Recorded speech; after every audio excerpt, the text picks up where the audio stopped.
My final semester of seminary, I spent as a chaplain at a hospital. I'd done enough reading of old dead guys, so I wanted to go and be around people that were dying. And I say that jokingly, but also that semester at the hospital, I encountered death every day. I was on a neurology floor, so I was dealing with a lot of stroke patients and a lot of people with mental disabilities and handicaps, and there were many were at the end of their rope. And then I would go on 24-hour stints where I was on call, where anytime anybody requested a chaplain, I was the one who showed up at their front door. We would just go to call, we'd get a page, and then we would go to the room, and we never know what we would encounter. And eventually, it kind of started, I knew kind of what to expect. But there was one patient that I'll never forget. I was called up to her room, and she was nearing the end of her life. She knew that it was in store. The doctors kind of informed me that it was too. And so I get to this woman's bedside. I was 20, 24, 25 at the time. And she says, "Chaplain," first words out of her mouth, she says, "What do you think about God and death?" I, I don't know. Woman who is nearing the end of her life, what do you think about God and about death? I didn't get that question all the time, but it began to have a sort of pattern of what people nearing the end of their life would say to me. I'd come to their bedside, and for some reason they thought that because a chaplain was there, that they had to sort of practice for the pearly gates. Right? See, they thought when they got to the pearly gates that they were going to have to list all the good stuff that they had ever done. Okay, so they would start telling me, they'd say, I have a great family. I have great kids. We raised them. We worked really hard for them. I served at a homeless shelter in 1978 one time. I never smoked. I never drank. I never chewed. I never went with girls who do. I lived a pretty good life. They began trying to spill out and kind of piecemeal together this idea of the important areas of their life and the most significant events to try to put them together, and then I guess justify to me that somehow they were, I guess, good people deserving of forgiveness, deserving of heaven.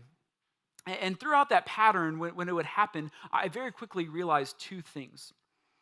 One, cultural Christians, if those people, those Christmas and Easter type people, they have a very shallow understanding of grace.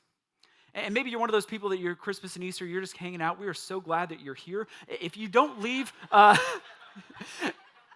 leave with this understanding that I think many in our society miss, and that's grace. You see, grace says that when we get to the pearly gates, we don't have to start giving God a list of all the great stuff we've done. But the times we've gone to church, about how often we read our Bible, about the great ways that we had served and the great kingdoms that we have conquered, we don't have to list what we have done. All we have to do at the pearly gates is know what God has done for us. The second thing I learned in those conversations when people were on their deathbeds is really a conversation about what matters. About when we are on our deathbed, what will we look back and say, these are the things that matter? Nobody told me about the square footage of their house. No one told me about how great their 401k was. Nobody told me some people told me about vacations, but most of the mundane day in and day out stuff, people didn't want to talk to a chaplain on their deathbed about that. It was those events of service. It was those events of family. It was those big, significant events that was all that really mattered to them in that moment. And I say that to say this, and this is in all my evangelism classes in seminary, they never told this strategy, but I say, all that's to say, you're going to die. Period, stop, that's it, right? I'm not going to end the sermon there, but you are going to die. And we don't like to talk about that. Again, that's not a church growth strategy. If I was trying to win a bunch of people, like you're not going to see the people on TV with big stadium churches and pretty smiles. You're not going to hear them saying that, but it's the truth. You are going to die. And I know for me, I'm 26 years old. That's not exactly on my radar, right? I say I've got time to do all that stuff. I've got time to wait. Maybe you're not 26. Maybe it's a little bit closer for you. Maybe you've thought about it more intently, but no matter where we are, not every day is guaranteed. Our next breath is not guaranteed. And that's what Peter is trying to awaken us to. In that first part of verse 7, he says, the end of all things is at hand. And what some scholars will say that he's referring specifically there to the end of all of earth. Right, there was this expectation for early Christians that Jesus was going to come back in their lifetime and end everything as they knew it. But Peter is speaking about that, but Peter's also speaking about something else. That all of us in here, our worlds are going to end in one of two ways. Either we're going to die or Jesus is going to return. There's not a third option. And so he's saying, prepare yourself for that. He's saying, have the mindset that tomorrow is not guaranteed. And again, that's not a comfortable place to be. I don't like preaching this sort of message, but I think it's important for us, especially as Christians, to remember every once in a while that we are not guaranteed each day. And so I take every moment, it seems like almost weekly, there's some nut job, always in like random Western states for some reason, that decides, Thursday is going to be the end of the world. Right? Like I've counted the stars, I've looked at the moon, I've looked at Jupiter, I've read Ezekiel more than you, and so I figured out that this is the day that it's all going to end. And I laugh at those people, but I also take that as a safe warning. Because they could be right. So far, none of them have been, but someday someone might be right. It's a good idea for us to keep that in the forefronts of our mind, to remember that it could be tomorrow. That's what Peter is trying to encourage us to do. Many of us, instead, we make bucket lists, right? The things we want to do before we kick the bucket. We want to go see a game at Wrigley. We want to go skydiving. We want to meet Justin Bieber. We want to do all these meaningful things before we die. I do not want to. That was not my list, I promise. That was Alex's. I stole it. But we say, I want to do all of these things. Or maybe for you, it's not those sort of events, but maybe for you, it's your faith journey.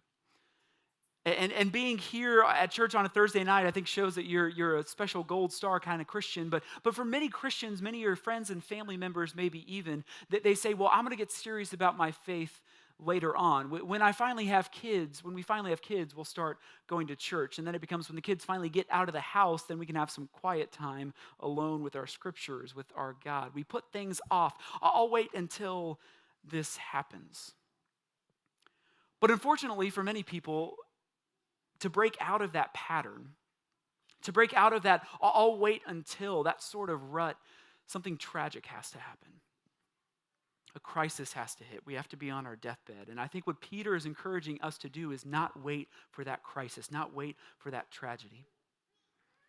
Some other things I do in my spare time, besides being a nerd and listening to sermons, I love sports and I love documentaries, right? Nerding out. So sports documentaries are a double whammy for me. So I'm making my way through ESPN's 30 for 30. And I watched one a couple of nights ago that I had some knowledge of, but not a whole lot of. It was the story of Magic Johnson.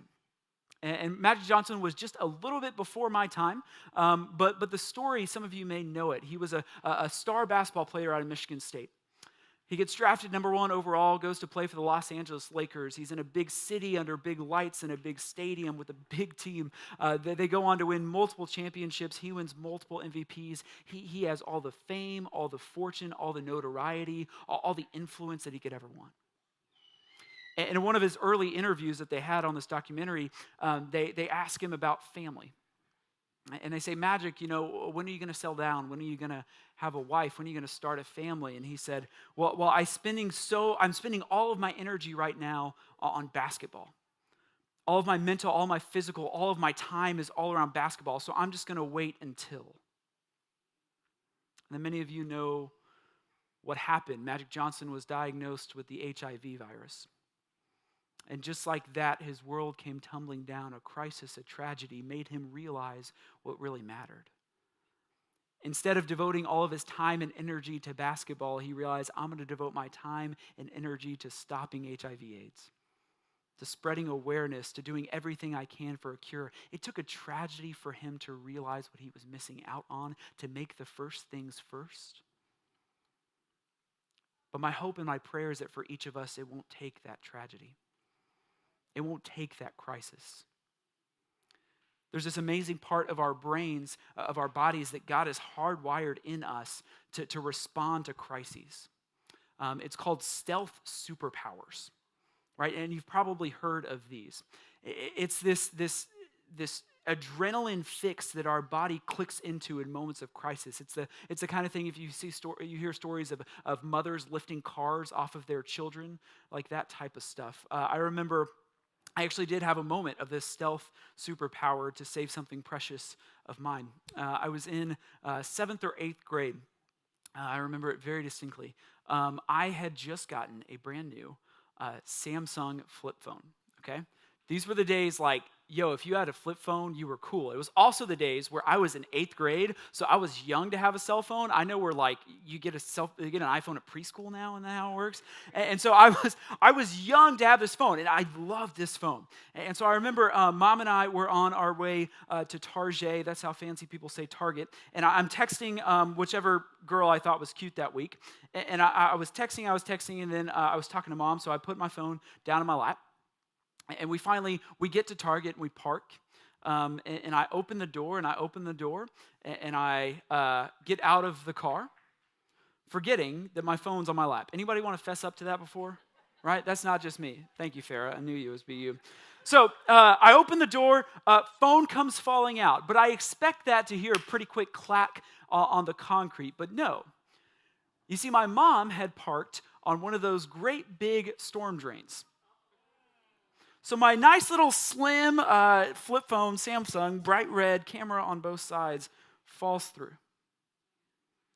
This is my baby. This is my everything. Right? That girl just texted back. So I can look down this storm drain, and I can see the phone. It's about 4 or 5 feet down. And in my fear, in my panic, I say, Mom, go get somebody. And so she scurries off there, and I'm just left around this storm drain terrified. I have to get and I can't get my hand down there. And all of a sudden, I feel like, Spidey strength come over me. And so, I kid you not, this thing is like 6 foot by 6 foot. This is a big drain. I was in 8th grade. If you can believe it, I was scrawnier then than I am now.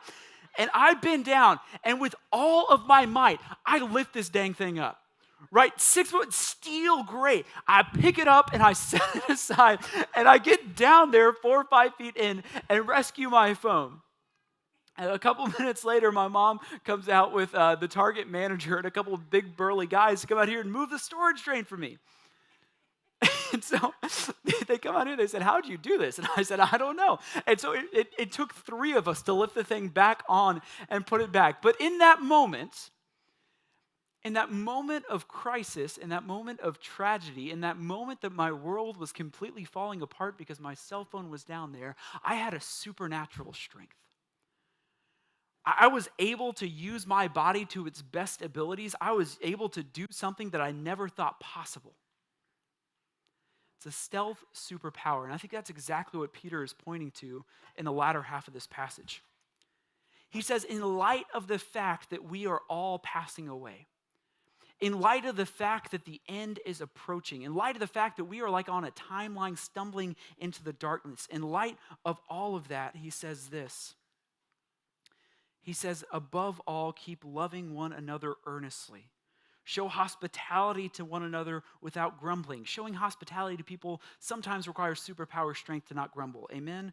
As each received a gift, use it to serve one another as good stewards of God's varied grace. Whoever speaks, don't just speak as what you're saying. Speak oracles of God. Whoever serves, don't just serve by your own ability. Serve as one who has the strength that God supplies. Tap into that supernatural strength. The knowledge that death is happening for all of us should be that crisis moment. Not that we're constantly scared of death, but that we know that it is approaching so that we can use all that God has given us, each and every gift that he has equipped us with to its maximum capability, to use our stealth superpowers, not to serve ourselves, but to serve him. And I think that's where a lot of people get it wrong. This whole idea behind YOLO, I thought about calling the sermon Divine YOLO, but I realized I'm like 4 years too late on that being cool and relevant. But this whole idea behind YOLO, you only live once, is what that means for my... Yeah. You only live once. YOLO. And kids would say it. And so they don't anymore, right? Somebody give me a no. She's like, no, not at all. But the idea was, since I only live once, I'm going to do everything for myself. Right? I'm going to go out and I'm going to make the money. I'm going to go out to the parties. I'm going to have as much fun that I can and experience all that I can because I know that I only get one shot at this life. The problem is that the people who do that professionally are constantly in our headlines for depression, for drug abuse, for suicide.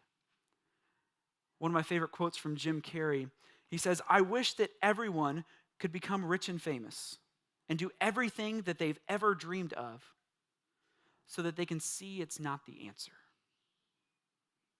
He says, "I wish that every kid sitting in bed dreaming that they could make millions of dollars and have the big mansion and have the great cars and have everything they've ever dreamed of that they think that they want. I wish they could have that because then they would realize that it's not the answer." Again, on your deathbed, you're not going to talk about your cars, your house. You're going to talk about your family. You're going to talk about your service. You're going to talk about your purpose. Here pretty soon, we're going to be starting a church-wide effort, a church-wide journey and talking about purpose. We're going to be looking at what God has created us to do, what he's designed us to be, and how he's created us to be together on mission and on purpose. And I think all of us, whether you're a Christian or whether or not, we all want a sense of purpose. And those things that many of us put and bet our lives on, our salaries, our feel good, our pleasures, those things make really bad gods. They're shallow, they don't last. What Peter is saying here is invest your stock, invest your effort into something eternal. Not something that will pass away, not something that will fade, but something that is deep, that is true, that is long-lasting, that on your deathbed you can be proud of. And so what does that mean for you and me? It means having a healthy relationship with death. Throughout 1 Peter, we've been talking about how he says that we are elect exiles. How we're exiles, how we were made for something else. We were made for a world that's not here, but on our time here, in our time in earth, we have to relate to different people in different situations in different ways. We've talked about our relation to government. We've talked about our relationship to other people around us. Last week, we talked about our relationship with our spouses. And then here, he talks about your relationship with death. And I think with death, we can fall into two traps. Either one, we think about it too much. I watched another documentary this week about how virtually every food that we're eating is a carcinogen. And so this man is just like not eating anything, right? Because it may kill us, right? That's an unhealthy relationship with death because we're thinking about it too much. The other end of the extreme is to not think about it at all. What Peter is saying is, don't be afraid of death. Don't be scared of it. We are exiles. We were made for heaven. Our deaths are not the end. It's a coming home. It's returning to God what we were made for. No tear, no pain, no problem. Our eternal home is beautiful. It's our home. It's what we were made for. It's the kind of relationship with death that Paul has in Philippians 1. He says this. Verse 20. He says, "It's my eager expectation and hope that I will not at all be ashamed, but that with full courage now as always, Christ will be honored in my body, whether by life or whether by death." He says, "For to me to live is Christ, to die is gain. If I'm to live in the flesh, that means fruitful labor for me." He's saying if I'm alive, I'm going to work. I'm going to have that stealth superpower. I'm going to do everything that I can that on my deathbed, I'll be able to recite all the great things I've done, not to earn a favor into God and to heaven, but to recite of all the glories that God has worked in and through me. "Yet which shall I choose? I cannot tell." He says, "I'm hard pressed between the two. My desire is to depart, to go back home, to be with Christ, to die, for that is far better. But to remain in the flesh is more necessary on your account. Convinced of this, I know that I will remain and continue with you for your progress and joy in the faith, so that in me you may have ample cause to glory in Jesus Christ because of my coming to you again." Paul says, do I live? Do I die?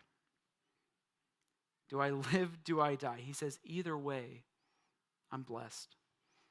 He says, if I live, I'm going to live with a purpose. I'm going to live with a plan. I'm going to live with that stealth superpower that the knowledge of death brings me. He says, if I die, I'm going to go home. That's the healthy kind of relationship with death. It's the kind of relationship with death that we can have because of something Peter tucks in there. In verse 8, he says that we can love earnestly. The word is fervently, because love covers a multitude of sins. That word earnestly, that word fervently, is the idea of a rope being stretched out till it's fully taut. And that's the kind of love that Christ extends to us. That God's love is reaching out to you in Christ Jesus to cover all of your sins. To say, you don't have to fear death, you don't have to fear what is to come because I have paid the price for you. No matter what you've done, no matter what baggage you bring, I am reaching out in love to you. You don't have to reach out to me. Grace says I'm coming after you. And Peter says, because of that love, we turn to our neighbor. We love them. That love that covers a multitude of sins, that on our deathbed, we can live knowing that we live with a purpose. Let's pray.